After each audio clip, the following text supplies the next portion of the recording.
What if I told you that one man predicted the entire spiritual crisis of the modern world over a century before it happened? A Russian novelist who believed that suffering was the pathway to truth, that freedom was humanity's greatest burden, and that without God, everything is permitted. This is the haunting philosophy of Fyodor Dostoevsky, a mind that still echoes through our deepest existential questions today. Fyodor Dostoevsky, the father of existentialist literature, a prophet of spiritual crisis, and one of the most psychologically penetrating writers in human history. But beyond Crime and Punishment and the Brothers Karamazov, his work reveals a profound philosophical system. Today, we're diving into the core principles that shaped his worldview, his obsession with human freedom, his exploration of suffering as redemption, and his belief that Christ alone could save civilization from moral collapse.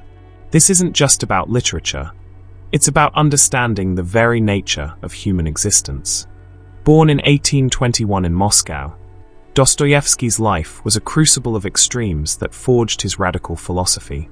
As a young man, he flirted with revolutionary socialism and joined a radical intellectual circle, a decision that nearly cost him his life. In 1849, he was arrested, sentenced to death, and led before a firing squad. At the last moment, his sentence was commuted to hard labor in Siberia, a psychological trauma that would haunt and transform him forever. In the frozen wasteland of a Siberian prison camp, surrounded by murderers and thieves, Dostoevsky underwent a profound spiritual awakening. He witnessed both the depths of human depravity and unexpected flashes of nobility in the most unlikely souls. This experience shattered his faith in rational socialism and ignited an obsession with the mystery of the human soul. He emerged from prison a changed man, no longer a socialist revolutionary, but a deeply religious Orthodox Christian, convinced that the West's rationalist philosophy was leading humanity towards spiritual annihilation. His novels became laboratories for testing ideas, where characters wrestle with the fundamental questions. What does it mean to be free? Can humans create their own morality? What happens when God is removed from the equation? Dostoevsky wasn't just writing stories. He was conducting philosophical experiments with human souls. Principle 1. The supremacy of human freedom. For Dostoevsky, freedom stands as the defining characteristic of human existence.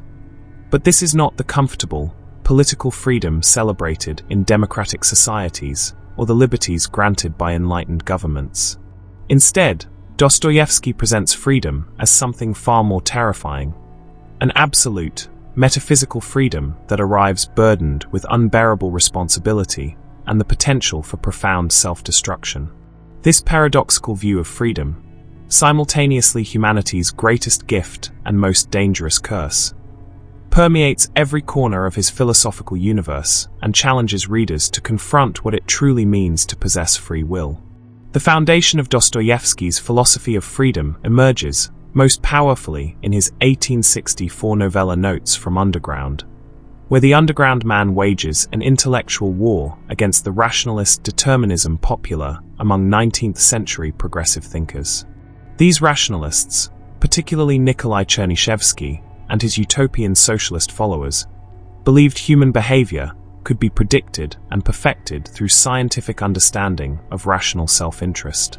They envisioned a crystal palace, a perfectly ordered society where humans would act according to mathematical formulas of happiness, prosperity, and the greatest good for the greatest number.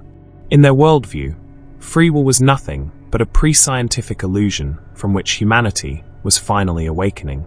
But Dostoevsky's underground man rejects this vision with violent contempt.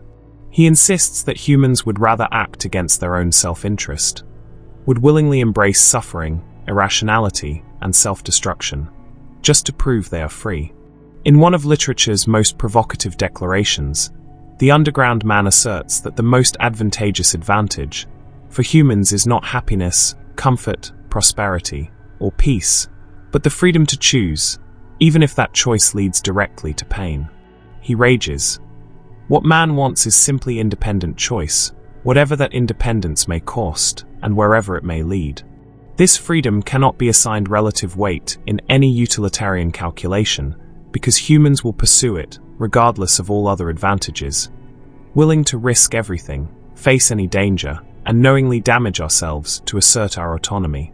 Dostoevsky believed that rational egoism reduced humans to mere piano keys, mechanical instruments played by the larger systems of society and deterministic laws of nature. Beyond the confines of the predetermined system, such beings become meaningless, gaining identity only within the context of the machine. But humans are not piano keys, Dostoevsky insists. We contain within us an irreducible capacity for caprice, for irrational rebellion, for choosing the illogical simply because we can. Who would want to desire according to a mathematical formula? The underground man demands. To live in a perfectly rational utopia, where every decision is predetermined by enlightened self-interest, would be to surrender the very essence of what makes us human. Yet Dostoevsky's philosophy reveals a darker truth. This absolute freedom is not liberation but burden. The underground man himself is paralyzed by his hyper-consciousness and freedom, admitting to be acutely conscious is a disease, a real, honest-to-goodness disease. He confesses that he wished to become an insect many times, precisely because insects lack this terrible freedom. They act on instinct, unburdened by choice, consciousness, and moral responsibility. The freedom Dostoevsky describes leads not to flourishing, but to isolation, suffering, and what he calls underground existence, a psychological prison more confining than any external oppression. This principle manifests dramatically throughout Dostoevsky's major works, where characters exercise their terrible freedom with devastating consequences. In Crime and Punishment, Rodion Raskolnikov uses his freedom to test a philosophical hypothesis. He murders an elderly pawnbroker to prove he belongs to the category of extraordinary men, Napoleonic figures who stand above conventional morality and possess the right to transgress ethical boundaries if their actions serve some greater purpose. Raskolnikov believes that certain crimes can be justified if committed by superior individuals destined to perform great deeds. He theorizes that extraordinary people have a right, not an official right of course, but a private one, to allow their conscience to step across certain obstacles, and then only if the execution of their idea, which may occasionally be the salvation of all mankind, requires it. But Dostoevsky systematically demolishes this conception of freedom. Rather than experiencing liberation through his free act of murder, Raskolnikov finds himself enslaved by guilt, paranoia, and psychological torment that consume his ability to think and act rationally. The novel's central revelation is that Raskolnikov's understanding of freedom was fundamentally inverted. Raskolnikov believes that he is free to operate above the law, but he spends most of the novel coming to terms with the fact that he is not as free as he first thought. His attempt to exercise absolute autonomy actually restricts his freedom by consuming his thought to the extent that he loses the ability to think and act rationally. Instead of proving his extraordinary status, the murder demonstrates his bondage to conscience and his fundamental humanity. In The Brothers Karamazov, Ivan Karamazov exercises his freedom differently, but with equally catastrophic results. Ivan uses his formidable intellect to construct an elaborate philosophical justification for rejecting God, famously arguing that the suffering of innocent children makes the universe morally intolerable. His freedom to reject God leads him to articulate the principle, if God does not exist, everything is permitted. A formula that appears to grant limitless autonomy, but actually results in moral paralysis, nihilistic despair, and psychological collapse. Ivan's freedom becomes a curse that strips meaning from existence itself. The underground man exemplifies this pattern most clearly. His freedom to sabotage his own life, to deliberately act against his interests, to alienate everyone who cares for him, to wallow in resentment and spite, demonstrates that unrestrained freedom leads not to self-actualization, but to a life of misery and isolation. Dostoevsky shows that the underground man's intense egoism seems to lead him into a world of isolation, where interactions with other people would be continual power struggles and attempts to exert control over everyone else. His freedom becomes a weapon he he uses primarily against himself. Through these characters, Dostoevsky reveals his central insight. Freedom without moral foundation becomes a curse. When freed from all external constraints, social norms, religious commandments, ethical principles, humans do not ascend to enlightened autonomy, but descend into what Dostoevsky calls spiritual tyranny over their own existence.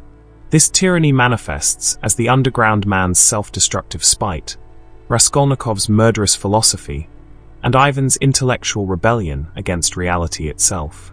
Each character exercises absolute freedom only to discover they have imprisoned themselves in isolation, guilt, and meaninglessness. Dostoevsky distinguishes between two fundamentally different conceptions of freedom. Freedom from versus freedom to. The freedom from philosophy, embraced by rationalists, nihilists, and Raskolnikov's extraordinary man theory, views freedom as liberation from external constraints, laws, morality, social expectations, and ultimately God himself. This negative freedom promises autonomy through the elimination of all restrictions on the will. But Dostoevsky demonstrates that this path leads inevitably to destruction, because humans freed from all moral structure lack any foundation for meaningful choice. In contrast, Dostoevsky advocates for freedom oriented toward knowing and doing the good. This positive freedom, rooted in Aristotelian and Orthodox Christian philosophy, recognizes that genuine freedom requires not just the capacity to choose, but the wisdom to choose rightly and the moral development to act on that wisdom. True freedom, in this view, is the freedom to know the good and to do it, a freedom that can only be achieved through virtue, conscience, and ultimately faith.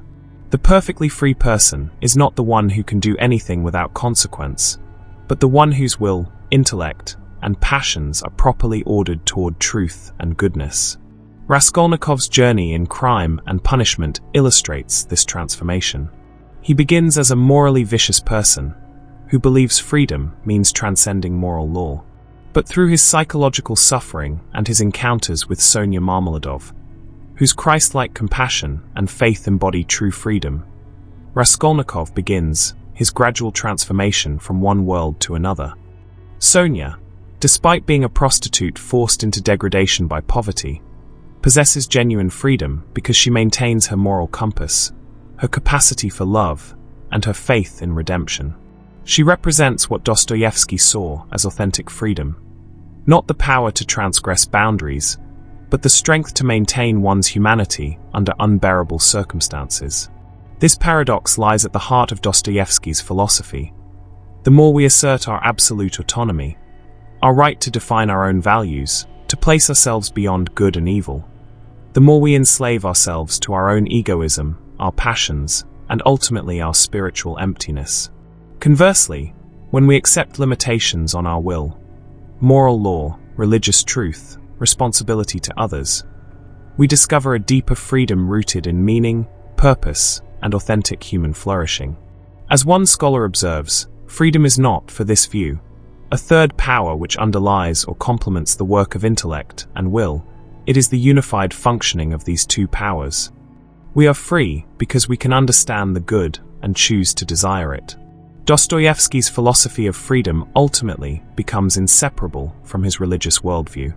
He believed that without God and immortality, the terrible burden of absolute freedom becomes unendurable. It strips life of meaning and morality of foundation. The freedom to do anything becomes indistinguishable from the nihilistic realization that nothing matters. Only faith provides the framework within which human freedom can be exercised without descending into despair or destructive rebellion. This is why Dostoevsky's truly free characters, Sonia, Father Zosima, Alyosha, are those who have submitted their wills to a transcendent moral order. The contemporary relevance of Dostoevsky's insights cannot be overstated. In an era that celebrates individual autonomy as the highest value, Dostoevsky's warnings about the tyranny of absolute freedom resonate with renewed force. He predicted the spiritual consequences of a world unmoored from traditional moral frameworks, the isolation, meaninglessness, and self-destructive choices that characterize modern existence. His characters demonstrate that liberation from all constraints does not produce happiness, but paralysis.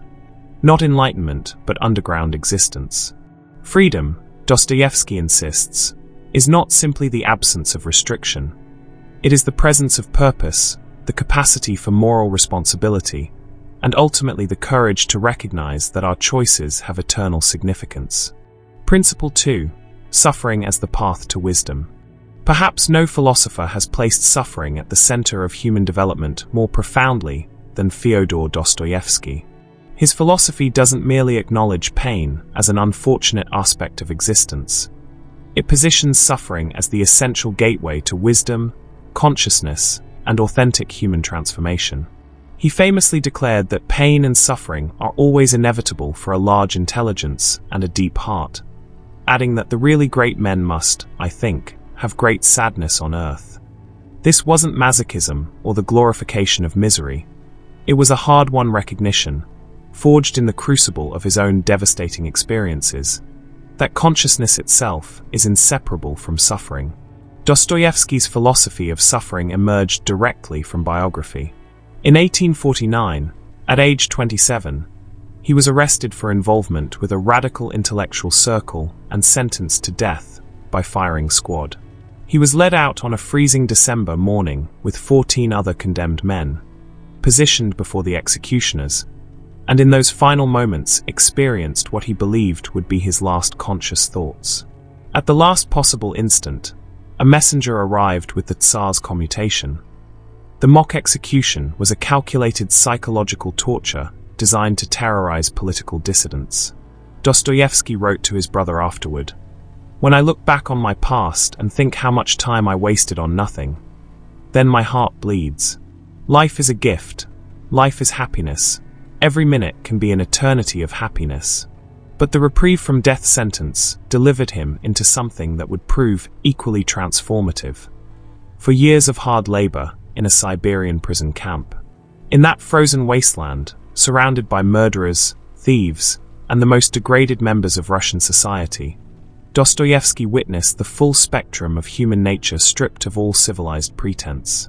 He lived in filth and squalor, ate meager rations, endured brutal corporal punishment, and experienced his first epileptic seizures, a neurological affliction that would plague him for life. Yet this descent into hell became, paradoxically, his spiritual awakening. In his semi-autobiographical novel, The House of the Dead, Dostoevsky describes how he gradually overcame his initial revulsion at the prisoners and discovered fundamental goodness, even in the darkest souls.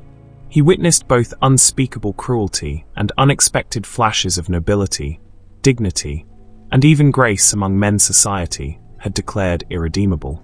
This experience shattered his youthful idealism about rational progress and replaced it with something deeper, an understanding that wisdom cannot be taught or reasoned into existence. It must be suffered into being.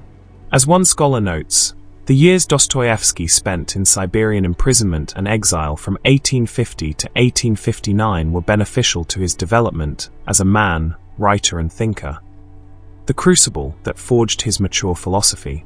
Dostoevsky observed that the prisoners who maintained hope, even in the most hopeless conditions, could endure the mental challenge of imprisonment, while those who lost all hope deteriorated rapidly.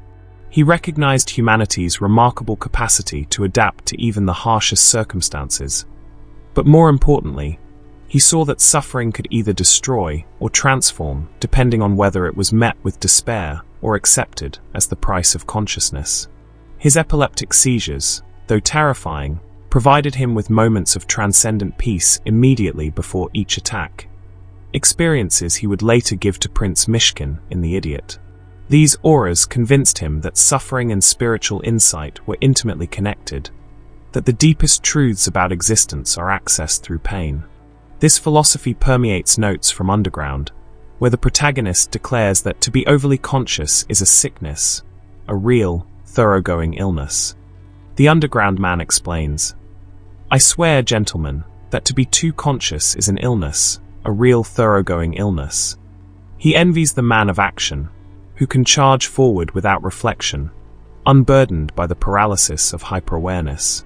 Yet despite describing consciousness as a disease, the underground man simultaneously recognizes it as what distinguishes humans from animals, what grants free will and individuality. The paradox Dostoevsky presents is profound. Consciousness necessarily involves suffering, but without consciousness, authentic human existence is impossible. The underground man even confesses an irrational pleasure in suffering, finding perverse enjoyment in his toothache because his malicious moaning makes others uncomfortable. This isn't simple sadism, but a demonstration of how suffering becomes inseparable from self-awareness. The more conscious we become of ourselves, the more acutely we feel pain, contradiction, and the absurdity of existence. As one contemporary analysis explains, Dostoevsky grasped the weight of awareness, the cost associated with perceiving too much and feeling too intensely. Intelligence paired with a sensitive heart does not shield one from anguish. Instead, it amplifies it. The more profound the intellect, the sharper its perception of life's contradictions. The more compassionate the heart, the more it aches for the world's suffering. In Crime and Punishment, Dostoevsky dramatizes suffering as the vehicle for redemption. After murdering the pawnbroker, Raskolnikov doesn't experience the liberation his theory predicted. Instead, he's consumed by psychological torment, so intense it borders on madness. His strong sense of guilt leads him to make mistake after mistake, revealing a deep conflict between his rationalized philosophy and his internalized moral compass. The novel's profound insight is that Raskolnikov's mental anguish is not pathology, but the resurrection of his conscience. Suffering becomes the mechanism through which his humanity reasserts itself. His transformation begins through his relationship with Sonia Marmeladov, a young woman forced into prostitution to support her destitute family. Sonia embodies Dostoevsky's philosophy of redemptive suffering. Though society has degraded her, she maintains unwavering faith, compassion, and moral clarity. When Raskolnikov confesses his crime to her, she responds not with judgment, but with profound empathy, urging him, "Go at once, this very minute, stand at the crossroads, bow down, first kiss the earth which you have defiled, and then bow down to all the world, and say to all men aloud, 'I am a murderer,' then God will send you life again." Her prescription is suffering, public humiliation, confession, acceptance of punishment, as the only path to spiritual renewal. Raskolnikov's journey illustrates Dostoevsky's conviction that suffering is not merely punitive, but transformative. Throughout the novel, he is plagued by his conscience and the desire for redemption, and his encounters with Sonia become pivotal moments in his spiritual awakening. The act of confession itself, finally accepting responsibility and submitting to suffering, represents his attempt to reconcile his actions with his moral and spiritual values. Even after confessing to the police and being sentenced to Siberian exile, his redemption remains incomplete because he hasn't fully embraced repentance. The epilogue suggests that his true transformation begins only when he accepts his suffering not as unjust punishment, but as necessary for his rebirth. In The Brothers Karamazov, Dostoevsky deepens this philosophy through Father Zosima, whose teachings represent the author's most mature spiritual vision. Zosima offers a radical theology of suffering, defining hell itself as the suffering of being unable to love. He explains, "Once in infinite existence, immeasurable in time and space, a spiritual creature was given on his coming to earth the power of saying, 'I am and I love.' Once, only once, there was given him a moment of active lifting love, and for that was earthly life given him. Those who reject this gift of love experience eternal torment, not from external flames, but from the impossibility of loving after their earthly opportunity has passed." Zosima teaches that love born from suffering has transformative power precisely because it requires sacrifice, humility, and the acceptance of pain. Active love, he insists, is harsh and dreadful compared to love in dreams. It demands real sacrifice, not sentimental feeling. He counsels, "Love all God's creation, the whole and every grain of sand in it. Love every leaf, every ray of God's light. Love the animals, love the plants, love everything. If you love everything, you will perceive the divine mystery in things." But this universal love is only accessible to those who have suffered deeply, who have been broken and remade through pain. Dostoevsky's famous observation that pain and suffering are always inevitable for a large intelligence and a deep heart reveals the core of his philosophy. The capacity to suffer deeply is what separates profound souls from shallow ones. It's simultaneously the price of consciousness and the gateway to authentic existence. As one analysis explains, the more profound the intellect, the sharper its perception of life's contradictions. The more compassionate the heart, the more it aches for the world's suffering. Those who perceive reality clearly cannot avoid mourning it. Those who feel deeply cannot escape pain. But Dostoevsky also warns against romanticizing suffering for its own sake. The danger lies in confusing pain with profundity, as if one's sadness is evidence of greatness rather than merely a consequence of insight. Suffering is not inherently noble. It becomes meaningful only when it leads to wisdom, compassion, and transformation. The underground man suffers intensely but learns nothing. He wallows in spite and resentment, using his pain as a weapon against himself and others. In contrast, Sonia's suffering refines her into something luminous. Father Zosima's past sins and subsequent repentance deepen his capacity for love. The distinction is crucial. Dostoevsky doesn't glorify suffering itself, but recognizes it as unavoidable for those who refuse to live superficially. As one reader perceptively notes, when Dostoevsky says great men must have great sadness, it is not because they have suffered. It is because with great intelligence and a deep heart means one knows, and knows what they do to themselves, and to know is to suffer. Self-knowledge, understanding one's own capacity for self-deception, moral failure and evil, is inherently painful. Ignorance may be bliss, but consciousness demands we confront uncomfortable truths about ourselves and the world. This philosophy speaks directly to existentialist concerns about authenticity. Dostoevsky suggests that authentic existence requires confronting suffering rather than escaping into comfortable illusions, whether through rationalist optimism, materialist determinism, or shallow hedonism. The characters who try to avoid suffering, who construct elaborate theories to justify their actions, or who seek happiness through pleasure, end up in greater torment than those who accept pain as intrinsic to conscious life. Contemporary thinkers continue to grapple with Dostoevsky's insights. His recognition that to perceive reality clearly is to mourn it resonates with existentialist philosophy. Jean-Paul Sartre characterized consciousness as a burden, while Nietzsche warned that, when you gaze into the abyss gazes also into you. These philosophers, influenced by Dostoevsky, recognized that awakening to reality means we can no longer find comfort in illusions. Yet while they acknowledged suffering as inevitable for conscious beings, they debated whether transcendent meaning, through faith, as Dostoevsky insisted, is necessary to make that suffering bearable. Dostoevsky's most radical claim is that suffering is not merely a byproduct of consciousness, but its origin. As he wrote in Notes from Underground, suffering is the sole origin of consciousness.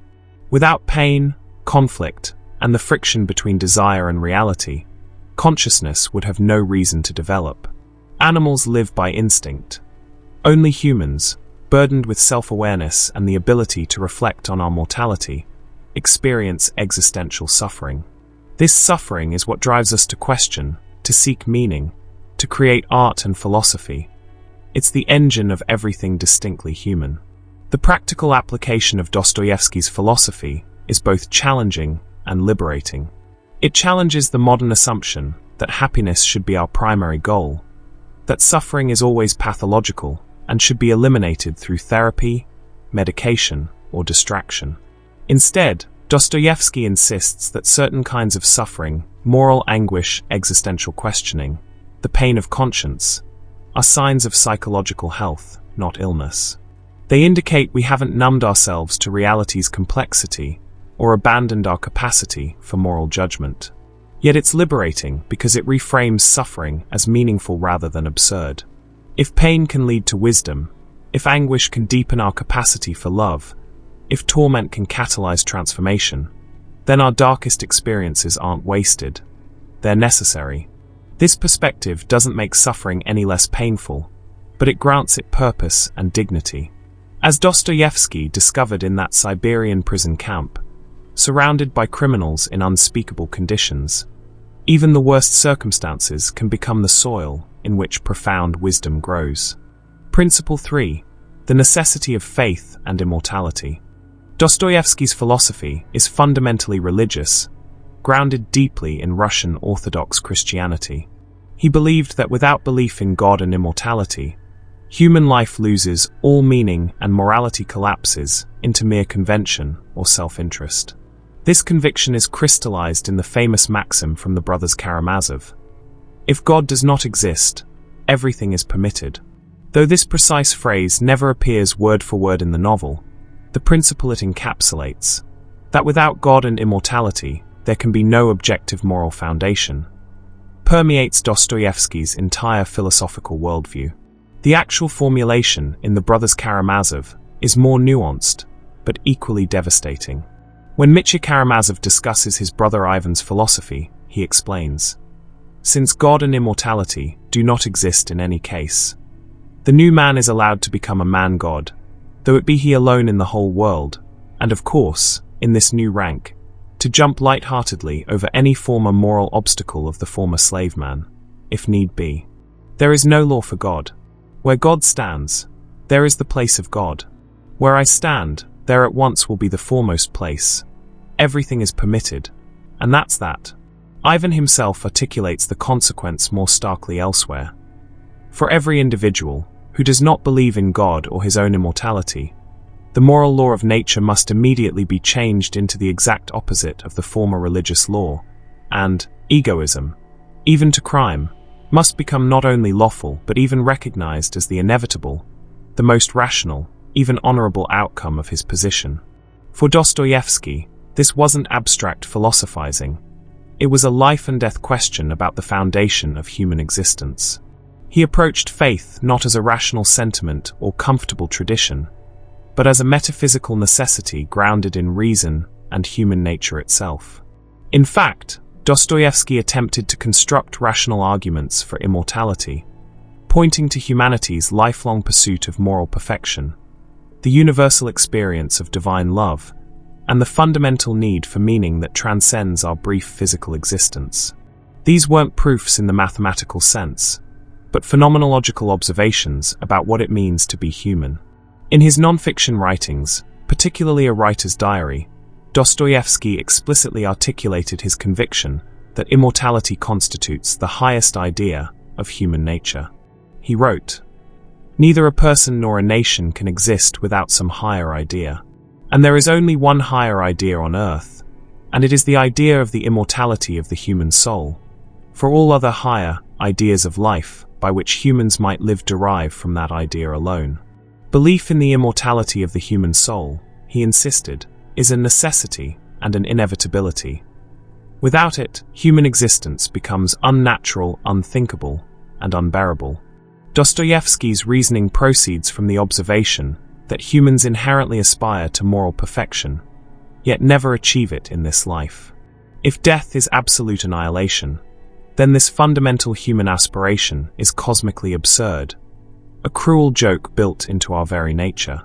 Similarly, our capacity for love, particularly the kind of self-sacrificing love that places another's welfare above our own survival, makes no sense from a purely materialist, survival of the fittest perspective. As one character in the brothers Karamazov argues, "There is no law of nature that man should love mankind, and if there has been any love on earth hitherto, it is not because of natural law, but solely because of men's belief in their immortality." Without immortality, Dostoevsky believed, not only love, but every living force maintaining the life of the world would at once be dried up. This leads to the moral dimension of his argument. If there is no immortality, no ultimate judgment, no eternal consequences, then moral law cannot be grounded in anything transcendent or objective. It reduces to social convention, evolutionary adaptation, or subjective preference. In such a universe, why should the intelligent person not pursue their own advantage, even to the point of evildoing, as Ivan Karamazov argues? Indeed, wouldn't egoism, even to crime, be the most reasonable and all but the noblest result of such a worldview? Dostoevsky's answer was unequivocal. Yes, it would be, and therein lies the catastrophic consequence of atheism. Ivan Karamazov embodies this intellectual crisis. He is no straw atheist. Dostoevsky created in him one of literature's most brilliant and sympathetic unbelievers. Ivan articulates the problem of evil, perhaps more clearly and cogently than any other speaker or actor, any other philosopher or theologian, in the whole of world literature. He cannot reconcile the suffering of innocent children with a supposedly benevolent and omnipotent God, and on this basis returns his ticket to heaven, rejecting God's world even if God exists. His intellectual honesty and moral passion make him compelling, even admirable. Yet Dostoevsky demonstrates the existential impossibility of living consistently within Ivan's atheistic framework. Despite proclaiming that everything is permitted, Ivan cannot bring himself to admire his father Fyodor Pavlovich, a drunken, womanizing swindler who lives according to pure self-interest. Ivan calls him a little pig, even while admitting his thinking was right, according to atheistic logic. This reveals the contradiction at the heart of atheistic morality. Ivan still wants to make moral judgments, still feels revulsion at evil, still cannot escape his conscience. Yet his philosophy provides no foundation for these responses. The psychological consequences of this contradiction devastate Ivan. He descends into guilt-ridden madness, plagued by hallucinations of the devil, who mockingly exposits Ivan's own philosophy back to him. His rational atheism leads not to liberation, but to delirium and brain fever, because, as Alyosha recognizes, there is a great and unresolved thought in him. Ivan cannot recognize Christ because he cannot reconcile with innocent suffering, and he does not believe anyone is worthy of bringing eternal harmony. This philosophical struggle drives him mad with guilt, because of his inability to truly deny virtue or fully accept Christ. He is intellectually committed to nihilism, but psychologically incapable of living it. In Demons, also translated as The Possessed, Dostoevsky presents even more extreme portraits of what he saw as atheism's inevitable endpoint: suicide.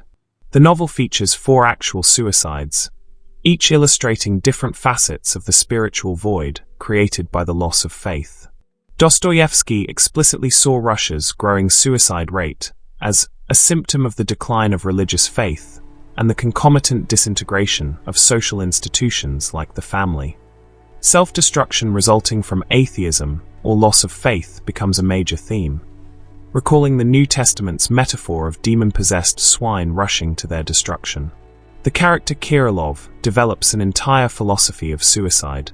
He argues that God is the pain of the fear of death, and that whoever conquers pain and fear will himself become God. In his twisted logic, the ultimate assertion of human freedom is self-annihilation. Anyone who wants maximum freedom should dare to commit suicide. Whoever dares to commit suicide will be able to see through the deception. He believes that by deliberately killing himself, he will demonstrate to humanity the transcendence of pain and fear, freeing them from the need to invent God. He declares, "I had to shoot myself, because the culmination of my complete freedom to do whatever I wanted was suicide." But Dostoevsky presents Kirillov's logic as profoundly self-contradictory. As one analysis notes, Kirillov is an unwilling God, an unwilling victim. His supposed assertion of freedom is actually enslavement to a nihilistic ideology. His suicide proves nothing except the barrenness of existence without transcendent meaning. Far from becoming God, Kirillov simply ceases to exist, and his death serves the cynical manipulations of the revolutionary Pyotr Verkhovensky rather than any noble philosophical purpose. Stavrogin, the novel's enigmatic central figure, represents perhaps Dostoevsky's most devastating portrait of nihilism's consequences. Beautiful, brilliant, charismatic, yet utterly spiritually dead, Stavrogin has committed unspeakable crimes, including the rape of a young girl who subsequently hanged herself. His life embodies what one scholar calls a sacrilegious, proto-Nietzschean attempt to transcend the boundaries of good and evil. He has tried every philosophy, every experience, every transgression, seeking something, anything, that might make him feel alive, but finds only emptiness. Stavrogin's eventual suicide is described with chilling rationality. The efficiency of the procedure, the brief, precise note, and the subsequent medical opinion of his mental state emphatically ruling out madness, all point to his reasonable state of mind at the time of the act. Yet this rationality is precisely the horror. A contemporary analysis observes, he is the most absurd and nihilistic person, the devil who despises God and everything in the world, but he has become the saint closest to God, because the memory of the girl he destroyed, his thorn in the flesh, constantly torments him. Unable to believe yet unable to escape conscience, Stavrogin can neither repent nor forget, and suicide becomes the only escape from his unbearable awareness. Through these characters, Ivan's madness, Kirillov's philosophical suicide, Stavrogin's spiritual death, Dostoevsky dramatizes his conviction that atheism is psychologically and existentially unlivable. This wasn't a cheap rhetorical trick. Dostoevsky himself had wrestled with doubt throughout his life. His famous declaration to a friend reveals the intensity of his struggle. If anyone proved to me that Christ was outside the truth, and it really was so that the truth was outside Christ, then I would prefer to remain with Christ than with the truth. This wasn't anti-intellectualism, but a recognition that Christ represents the foundation of meaning, love, and moral reality, without which truth itself becomes a barren abstraction. Dostoevsky's Orthodox Christian faith shaped his entire philosophical system. He distinguished between Western Christianity, both Catholic and Protestant, and Russian Orthodoxy, arguing that Catholicism had become anti-Christian and proto-socialist through its obsession with worldly power, while Protestantism was self-contradictory and would ultimately lose power and spirituality. He deemed Russian Orthodoxy the ideal form of Christianity because it maintained authentic Christian emphasis on love, suffering, and spiritual transformation rather than institutional authority or rationalist theology. His article Socialism and Christianity argued that Western civilization had rejected the single formula for their salvation that came from God and was proclaimed through revelation, "Thou shalt love thy neighbor as thyself," and replaced it with practical conclusions such as, "Every man for himself and God for all," or scientific slogans like "the struggle for survival." This spiritual decline, Dostoevsky believed, resulted from the collision between communal and individual interests, brought about by a decline in religious and moral principles. Socialism, in his view, was merely the latest incarnation of the Catholic idea, another attempt to create heaven on earth through human power rather than spiritual transformation. Yet Dostoevsky's faith was never comfortable or easy.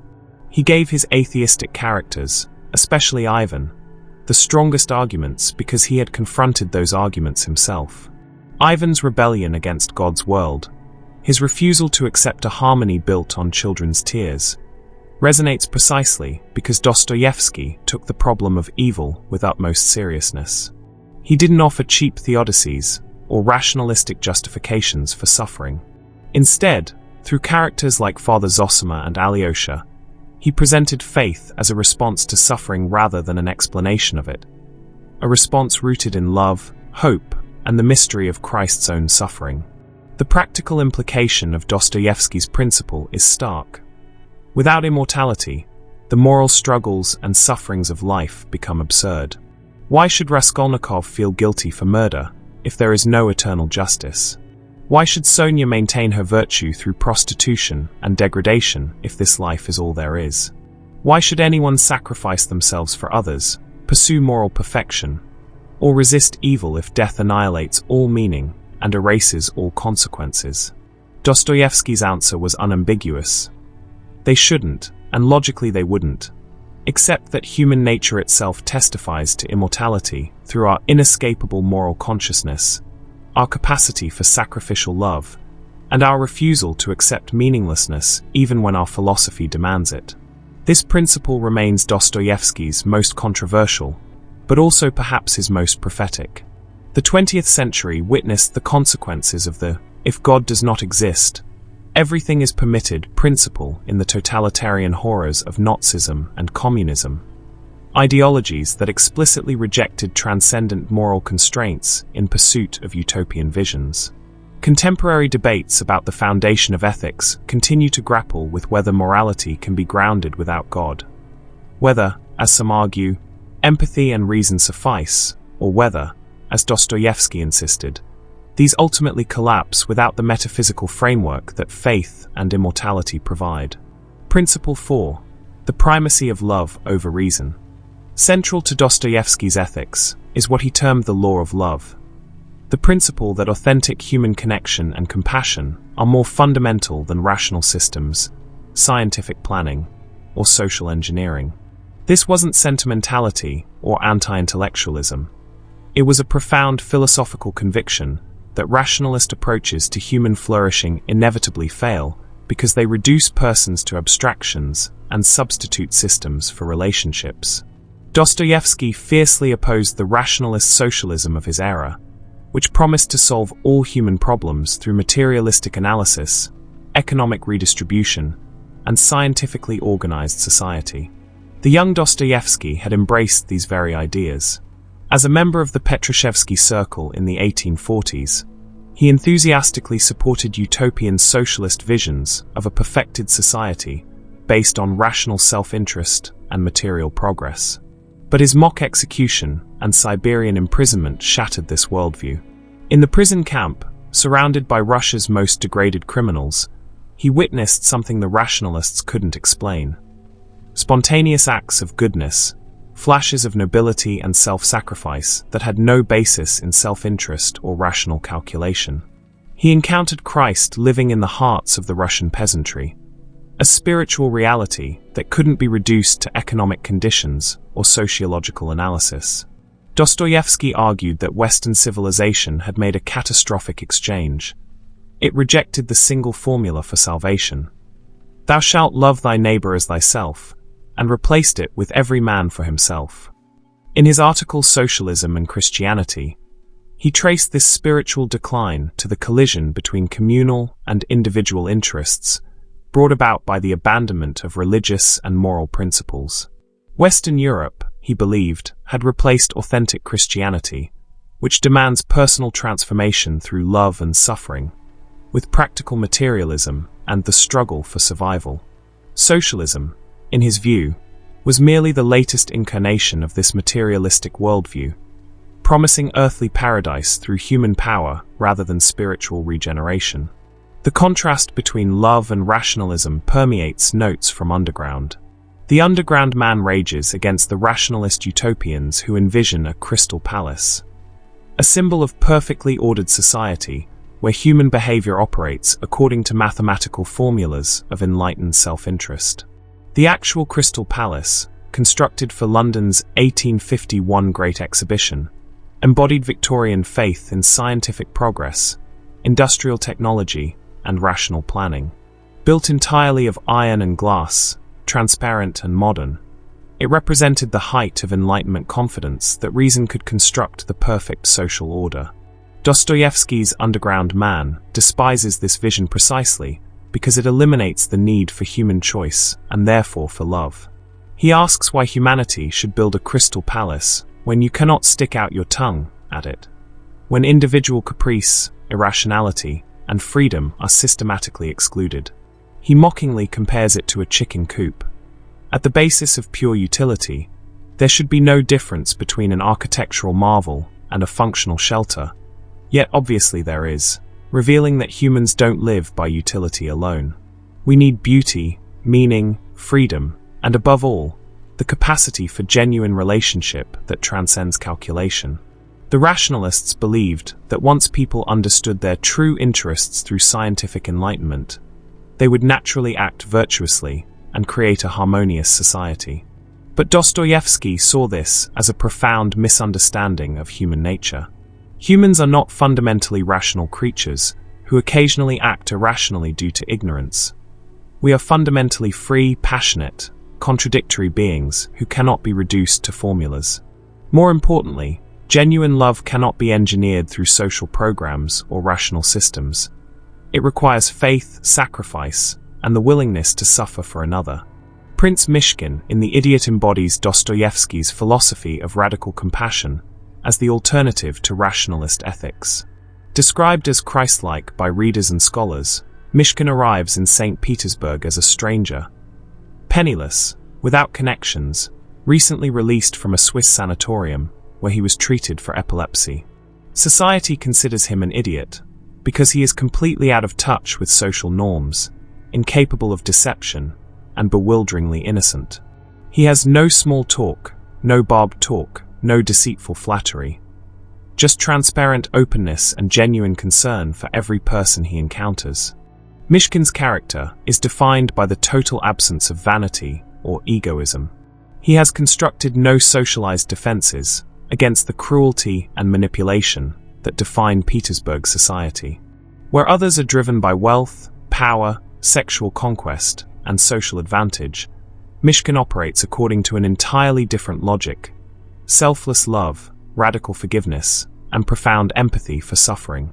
He reaches out to society's outcasts: the consumptive peasant girl Marie, whom the village children tormented, the fallen woman Nastasia Filipovna, the disgraced General Ivolgin, extending compassion where others offer only judgment.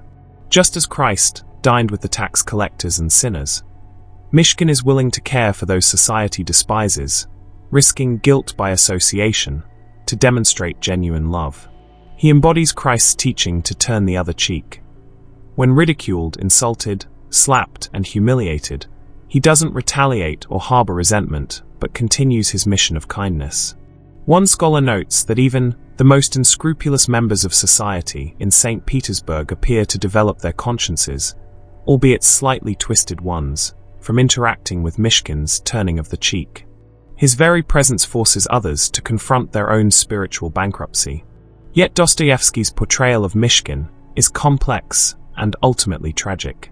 Though society views him as naive or mad, his Christ-like love does reveal the corruption, cruelty, and emptiness of those around him. But it fails to redeem them. Nastasia oscillates between desperate love for Mishkin and self-destructive flight from his goodness. The other characters are simultaneously mesmerized and repelled by his purity. The novel ends with Mishkin's complete mental breakdown. His epilepsy worsens, and he returns to the Swiss sanatorium in a state of permanent idiocy. This tragic conclusion raises profound questions about the limits of compassion in a corrupt world. Dostoevsky seems to suggest that while Mishkin embodies the ideal of selfless love, he lacks the wisdom and strength to channel that love effectively. One analysis notes, his trusting nature and naivete and empathy with every person makes for a terrifying openness. He has no boundaries, no discernment, no capacity to protect himself or those he loves from destruction.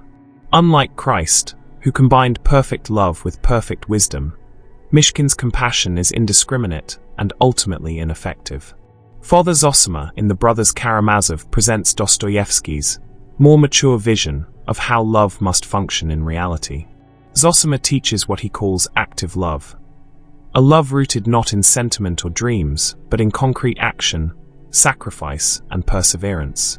When a wealthy woman comes to him gushing about her love for humanity, describing her dreams of becoming a sister of mercy who would bind wounds and cleanse sores, Zosima gently exposes the sentimentality of her vision.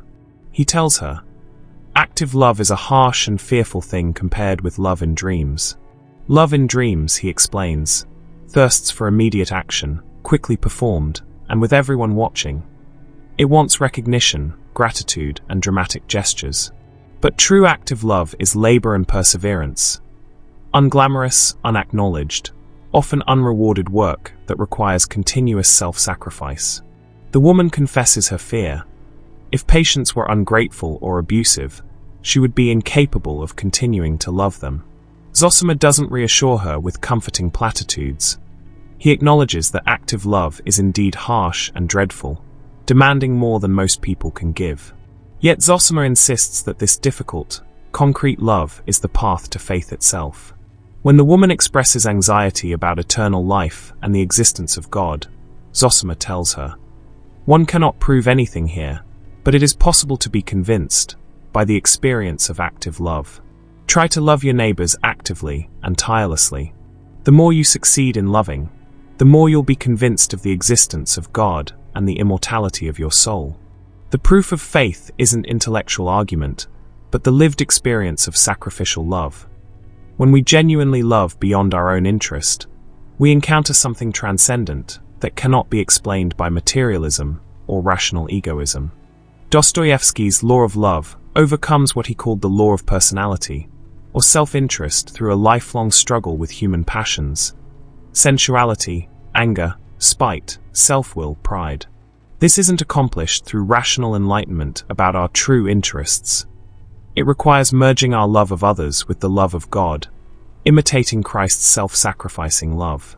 Zosima teaches an infinite responsibility, where each person takes upon themselves the sins of others, not in the sense of being guilty for what others do, but in actively suffering and praying for their redemption. This derives more from faith than from reason, based on Christ's example of taking humanity's sins upon himself. This philosophy of love stands in stark opposition to the rational egoism promoted by thinkers like Nikolai Chernyshevsky, whose ideas Dostoevsky relentlessly critiqued throughout his novels. Rational egoism argued that enlightened self-interest would naturally produce ethical behavior, that once people understood how cooperation and altruism serve their long-term interests, they would act virtuously without need for religious morality. Dostoevsky considered this both psychologically false and ethically bankrupt. In Crime and Punishment, the character Luzin embodies rational egoism, explaining his philosophy. Science tells us, love yourself above everyone else, for everything in the world is based on self-interest. He argues that by pursuing individual wealth and success, he indirectly benefits society through economic growth. But Dostoevsky exposes this as a thin rationalization for selfishness. Luzin treats everyone, including his fiancée, as means to his own advancement. His rational self-interest produces not social harmony, but exploitation, manipulation, and spiritual emptiness. Dostoevsky's alternative, the law of love, cannot be reduced to a system or program. It requires personal transformation through faith, the acceptance of suffering, and the continuous struggle against egoism. It appears in the behavior of his noble or saintly characters. Sonia's self-sacrificing care for her family despite her degradation, Mishkin's radical compassion despite society's contempt, Zosima's active love that perseveres without recognition, Alyosha's gentle but persistent kindness that gradually transforms those around him. In his later works, particularly The Dream of a Ridiculous Man, Dostoevsky explicitly called for love by deeds as the foundation of social transformation.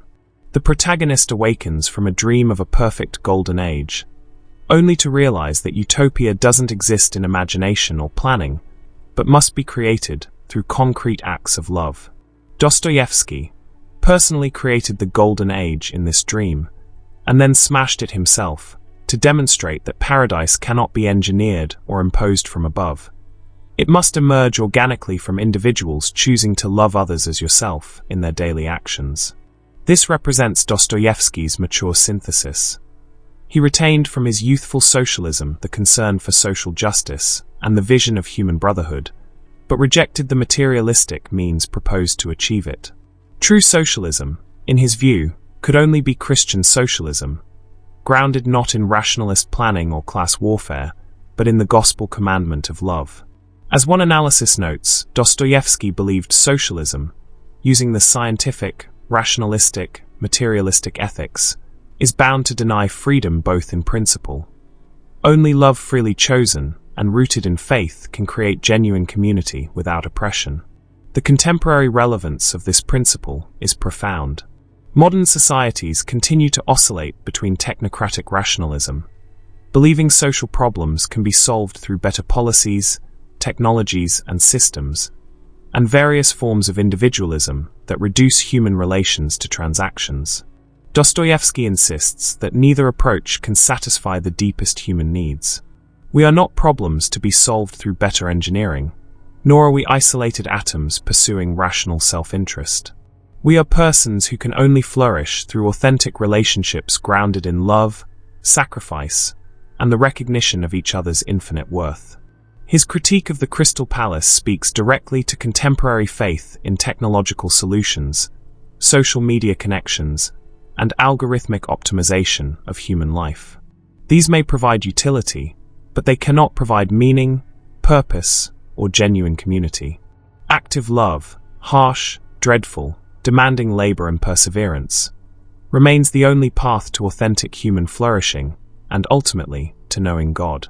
Principle 5. Human nature as mystery. In 1839, the 17-year-old Fyodor Dostoevsky wrote a letter to his brother Mikhail that would become the mission statement for his entire life's work. Man is a mystery. It needs to be unraveled, and if you spend your entire life trying to puzzle it out, then do not say that you have wasted your time. I occupy myself with this mystery because I want to be a man. This declaration wasn't youthful romanticism, but a profound philosophical conviction that would shape every novel, every character, and every page Dostoevsky would write for the next 4 decades. Human nature, he insisted, is not a problem to be solved through scientific analysis or rationalist explanation. It is an inexhaustible mystery that demands lifelong contemplation. This principle placed Dostoevsky in direct opposition to the dominant intellectual currents of his era. The 19th century was the age of scientific materialism, determinism, and rationalist confidence in humanity's ability to fully explain, and thereby control, all natural phenomena, including human behavior. Thinkers like Auguste Comte proclaimed that humanity had entered the positive stage of development, leaving behind theological and metaphysical speculation for empirical science. Materialist philosophers argued that consciousness was merely an epiphenomenon of brain chemistry, that free will was an illusion, and that human actions could be predicted through understanding of material conditions and rational self-interest. Dostoevsky recognized this reductionist worldview as fundamentally dehumanizing. In Notes from Underground, he savagely mocked what Chernyshevsky and other progressive thinkers called half-science, an approach that claimed absolute certainty about human nature while ignoring everything that makes us distinctly human: freedom, irrationality, contradiction, spiritual depth. The materialists believed humans were essentially rational calculators who, once properly educated about their true interests, would naturally cooperate to build utopia. Dostoevsky countered that this view reduces persons to piano keys or organ stops, mechanical instruments played by external forces, stripped of the mystery that constitutes authentic humanity. His novels reveal characters who are self-contradictory, irrational, and unpredictable. People who simultaneously desire freedom and flee from it, who love and hate the same person, who consciously choose self-destruction, even while understanding its irrationality. This wasn't literary artifice, but phenomenological accuracy. Dostoevsky insisted he was describing humans as they actually are, not as rationalist theories claimed they should be. As one contemporary analyst observes, Dostoevsky's characters demonstrate the spectrum of human experience in all its brilliant awe, wonder, and horror, refusing to reduce complexity to comfortable categories. Raskolnikov in Crime and Punishment exemplifies this irreducibility. He is well known for being one of Dostoevsky's most erratic, most conflicted and contradictory characters. Simultaneously intelligent and deluded, compassionate and murderous, rational and mad. His psychology cannot be explained by a single theory or reduced to clear motivations. He murders according to a philosophy that reason tells him is justified, yet his conscience tortures him with irrational guilt. He despises humanity, yet risks his own safety to help strangers. He constructs elaborate rational justifications for his actions, then abandons them for equally elaborate counter-arguments. Any attempt to pin down what Raskolnikov really is fails, because he contains genuine contradictions that cannot be resolved into a coherent system. The underground man takes this self-contradiction to the extreme. He admits, "I am a sick man. I am a spiteful man. I am an unattractive man."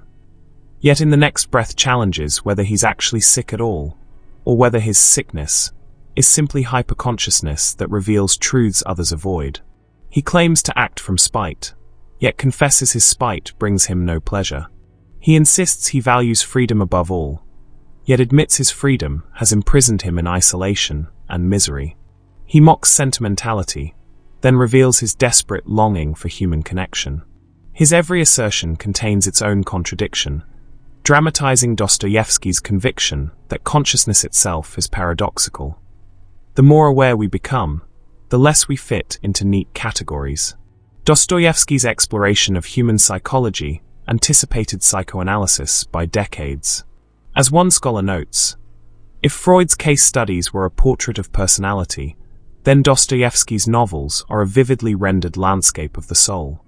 Like Freud, Dostoevsky recognized the soul is rooted in the unconscious, the exploration of which could lead to healing and transformation. He depicted how early trauma could lead to adaptive behaviors that were compulsive, reactive, and excessive, showing these behaviors as a running from the terror of emptiness that lay in the depths of an unconscious psychic wound. But Dostoevsky diverged from later psychoanalytic reductionism in crucial ways. He refused to explain away the mystery of human nature through deterministic theories, whether psychological, economic, or biological. His characters demonstrate that the morbidity, evil, and madness within Dostoevsky's work are not just in the other. We all have the potential to be criminal or saint and cannot comfort ourselves by clinging to the hope that the darkness and evil we see is only present in others. This recognition that every human contains unfathomable depths of both good and evil prevents any simple categorization of people into types or systems. What translator Richard Pevere calls inner fixity dooms Dostoevsky's tragic characters. Those who try to reduce themselves or others to a fixed identity, Raskolnikov's extraordinary man, Ivan's rationalist atheist, the underground man's spiteful rebel, end up spiritually dead, trapped in what Pevere describes as a sort of death in life. Conversely, inner movement is always a condition of spiritual good, though it may also be a source of suffering, division, disharmony in this life. What moves may also rise. The human soul must remain in motion, perpetually open to transformation, resisting any attempt at final definition.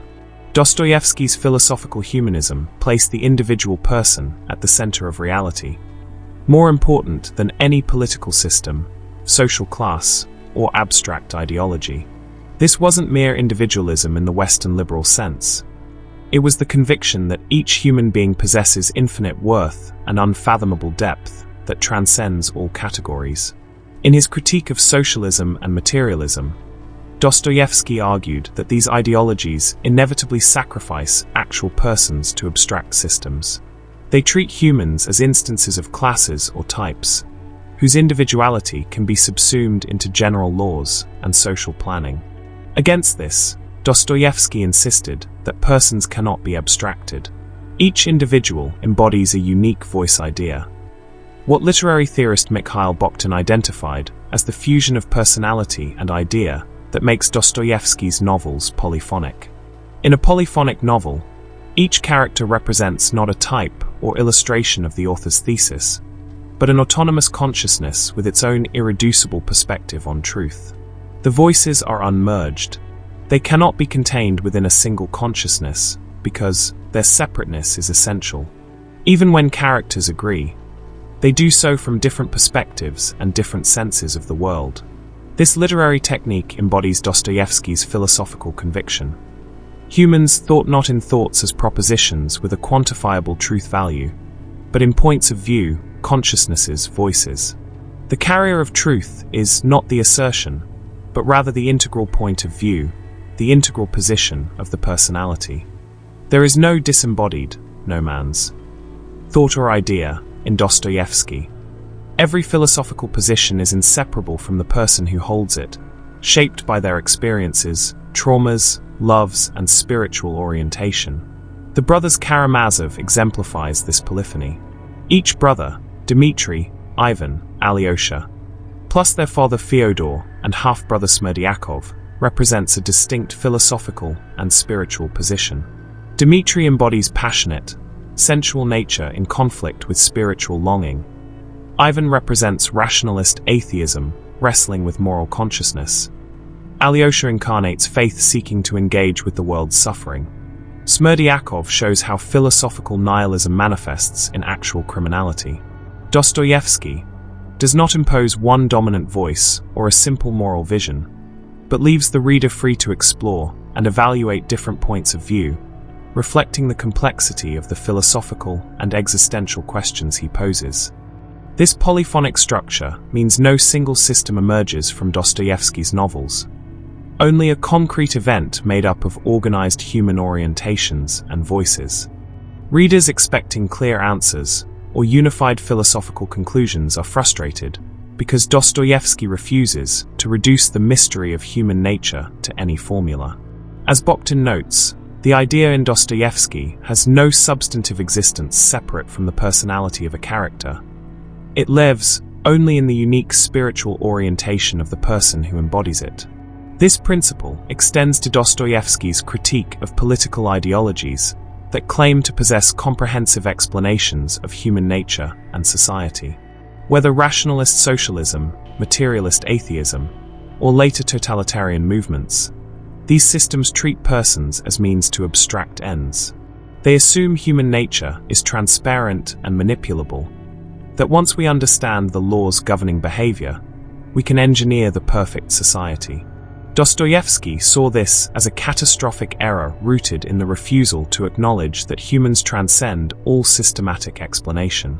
His political vision insisted that, if everyone were actively Christian, not a single social question would come up. If they were Christians, they would settle everything.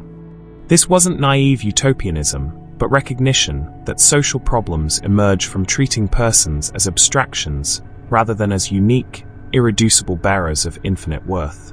Political systems based on materialist analysis inevitably reduce humans to economic units, social classes, or historical forces.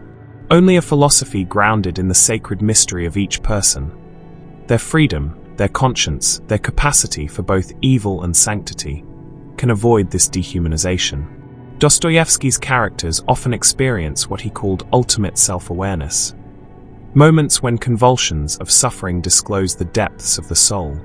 The underground man's confession, "I am a sick man, I am a wicked man," represents such self-awareness. These revelations occur in the moment before the onset of feverish delusion, in the very moment the suffering soul exhumes his last breath before the onset of madness, the threshold where consciousness confronts its own mystery. In these moments, all psychological and philosophical explanations prove inadequate. The true answer lies just beyond the grasp of the doctor, the philosopher, and the psychologist. This doesn't mean Dostoevsky rejected psychology or philosophy. Rather, he insisted these disciplines must maintain humility before the inexhaustible depth of their subject. He pioneered psychological realism while refusing psychological reductionism. He engaged philosophical questions with unmatched intensity while rejecting any philosophical system that claimed completeness. As Nietzsche recognized, both writers deserved to be called psychologists of evil because they were willing to dig into the depth of the psyche, without flinching from what they found there. The practical implication of this principle is resistance to reductionism in all its forms. Whether scientific materialism that reduces consciousness to brain chemistry, economic determinism that explains behavior through class interest, psychological theories that attribute everything to childhood trauma, or ideological systems that categorize people by race, gender, or political position, all such reductions violate the mystery that constitutes human dignity.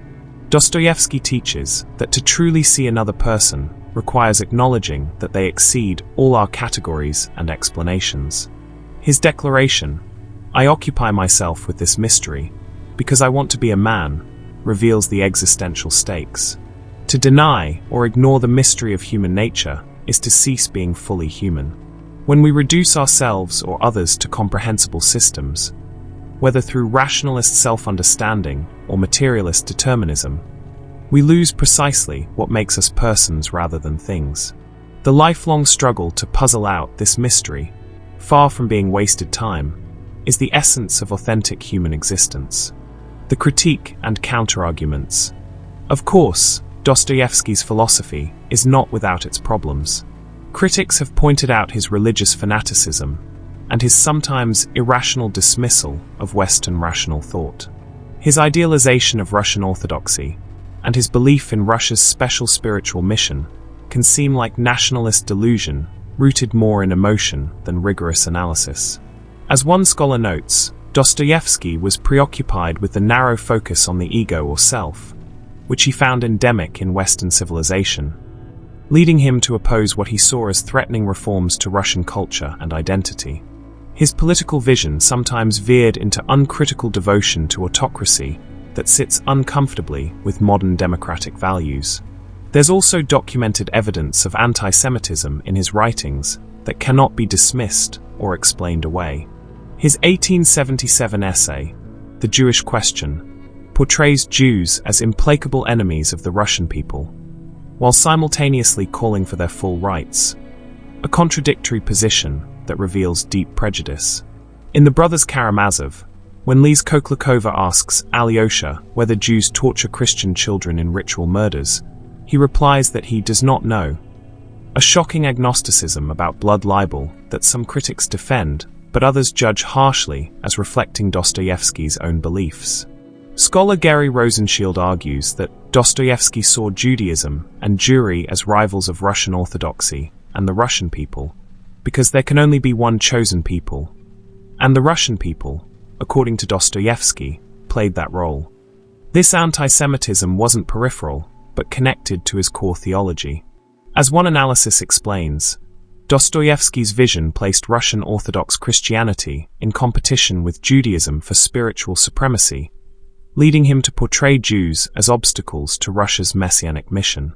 The question remains whether this compromises his entire Christian message of universal love.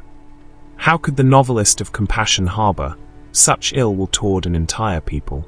While some scholars argue his humanism and sense of justice derived from the Hebrew Bible should balance his anti-Semitic statements, others find this insufficient excuse for prejudice that fueled dangerous stereotypes. His emphasis on suffering as redemptive can be misinterpreted as glorifying pain or justifying oppression. Critics worry that Dostoevsky's philosophy might encourage passive acceptance of injustice rather than active resistance. When he teaches through Father Zosima that one should take on the guilt of humankind and consider oneself responsible for all its sins and sufferings, this could be twisted into victim blaming or resignation to suffering that should instead be fought against. The danger lies in romanticizing affliction rather than recognizing suffering as sometimes meaningless and always worthy of mitigation when possible. Some philosophers argue that his religious framework limits the universal applicability of his insights. Does his philosophy only work if you accept Orthodox Christianity? Modern readers struggle with this question. As one commenter notes, it is utter folly to try ignore Orthodox Christianity in understanding Dostoevsky, yet many find his psychological and existential insights compelling while rejecting his theological conclusions. This raises the question of whether his profound observations about human nature can be separated from their religious grounding, or whether the entire structure collapses without faith. Modern existentialists like Jean-Paul Sartre acknowledged Dostoevsky's insights into freedom and consciousness, but rejected his religious conclusions, suggesting that authentic existence is possible without God. Sartre famously quoted Dostoevsky's maxim, "If God did not exist, everything would be permitted," and declared it the starting point of existentialism, but drew opposite conclusions. Where Dostoevsky saw this as proof that God must exist to ground morality, Sartre embraced the consequence. Everything is indeed permitted if God does not exist, and man is in consequence forlorn, for he cannot find anything to depend upon either within or outside himself.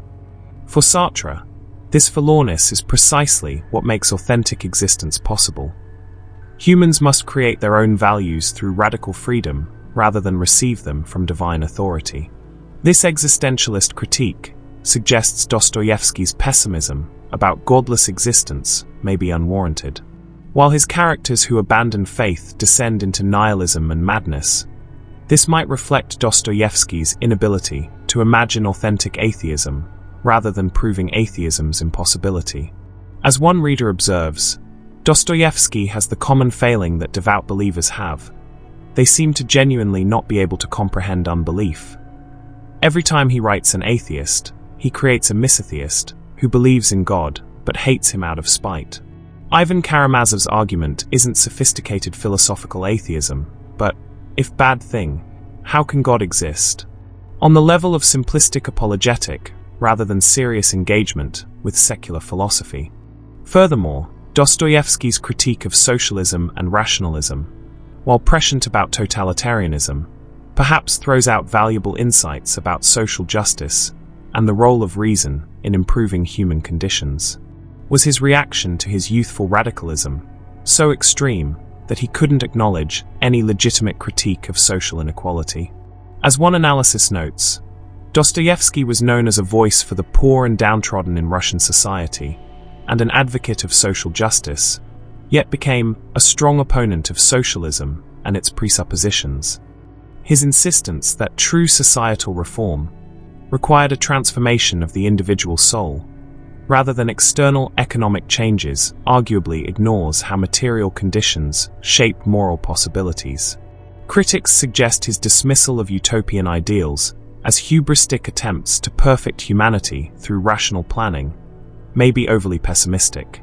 While totalitarian perversions of socialism proved catastrophic, does this invalidate all attempts at rational social improvement? Dostoevsky's claim that a materialistic approach to social justice would only exacerbate humanity's existential struggles, creating a hollow and ultimately unsatisfactory existence, assumes spiritual transformation can occur independently of material welfare. But can the starving genuinely pursue holiness? Perhaps his aristocratic background blinded him to how economic justice might be prerequisite for spiritual development rather than its enemy. Perhaps most tellingly, his characters often embody philosophical positions he opposed, yet they're frequently more compelling than his positive Christian heroes. Ivan Karamazov's rebellion and the Grand Inquisitor are far more psychologically and philosophically gripping than Father Zosima's sermons. The underground man's tortured consciousness fascinates readers far more than the saintly figures Dostoevsky offers as alternatives. Prince Mishkin, intended as a positively beautiful man, embodying Christ-like love, ends in complete mental breakdown, hardly a ringing endorsement of his philosophy. This suggests perhaps that the questions Dostoevsky raised are more profound than the answers he offered. As one scholar notes regarding the Grand Inquisitor, readers continue debating whether Ivan's poem praises Jesus or reviles him, whether the Inquisitor's critique of Christ's gift of freedom is valid, and whether Dostoevsky successfully refuted his own arguments in the positive sections of the novel. The fact that his atheist and nihilist characters remain so compelling, that readers across generations identify with Ivan's rebellion, the underground man's alienation, and Raskolnikov's moral struggle, suggests these figures capture existential truths that Dostoevsky's religious framework doesn't fully resolve. Even sympathetic readers acknowledge this tension. One thesis analyzing Dostoevsky and Thomas Hardy argues that, while Dostoevsky and Hardy present characters that choose to reject God and Christianity, the novels may often seem to point to the idea that rejecting God is the more logical and honest position to take. The fact that Dostoevsky needed to work so hard to construct answers to his nihilistic characters, and that those answers often feel forced compared to the problems, suggests he may have been more honest as a questioner than as an answerer. This doesn't necessarily invalidate his philosophy, but it suggests we should engage critically rather than devotionally. Dostoevsky's profound insights into freedom, suffering, consciousness, and moral responsibility remain valuable even for those who reject his orthodox Christianity. His diagnosis of modernity's spiritual crisis retains power, whether or not we accept his prescribed cure. Perhaps the greatest tribute to Dostoevsky is that his work continues generating fierce debate, that both believers and atheists, conservatives and progressives, find their deepest convictions both affirmed and challenged by his unflinching exploration of what it means to be human. So what's the core takeaway from Dostoevsky's philosophy?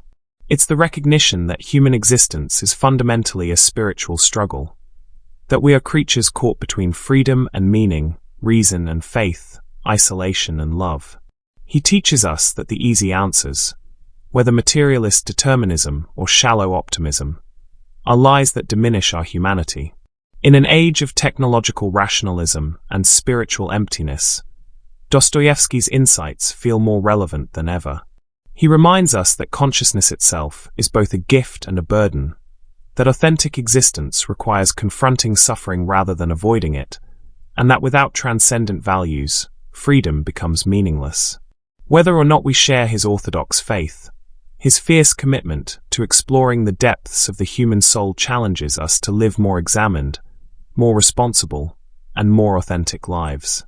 What do you think? Can Dostoevsky's philosophy of suffering and faith speak to our modern crisis of meaning? Or are his insights too bound to 19th century Russian Christianity to guide us today? Let me know your thoughts in the comments below, and don't forget to like and subscribe for more deep dives into the minds that shaped our understanding of what it means to be human.